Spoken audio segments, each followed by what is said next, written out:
xibaar yu wér te wóor ca tàng ba abonnez-vous pour ngeen di mën di jot suñuy vidéo. dalleen ak jàmm seen chaîne bi di Buzz 221 HD.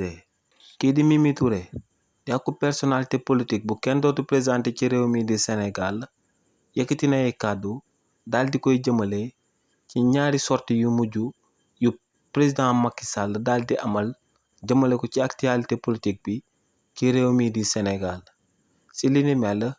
kii di Mimi Touré ne gis nañ président Macky Sall génn ne day défendre Afrique jëmale ko ci lu Donald Trump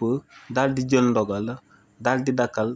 ndimbal lim daan amal jëmale ko ci pays africain yi ne kookee di président Macky Sall nag moom xelam warul woon a jëm sax si ne day défendre Afrique ndax ne président Macky Sall dafa bokk ci acteur africain yi nga xam ne ñoom ñoo suuxat sous-développement ndax ne kookee ginnaaw ba mu fi nekk président de la république ay intérêt personnel am la jiitaloon waaye tamit ne ñu doon luubal ak daan jël alalu askan wi da leen doon protéger jëloon ay rapport di ci doon teg concam. waaye tamit ne président Macky Sall ci deuxième sortie bu mu amal di doon àddi jëmale ko ci actualité politique ci réewu Sénégal ne kookee dafa dingatoon rapportu Cour des comptes waaye tamit ne dafa dingatoon tamit crédibilité bu Cour des comptes daal di am ne lu leer ba am nag moom mooy que ne kookee di président Macky Sall moom moo gën a xam sénégalais yépp que ne Cour des comptes amul benn corps de contrôle bu ko gën a crédible. waaye tamit ne président Macky Sall waxoon na que ne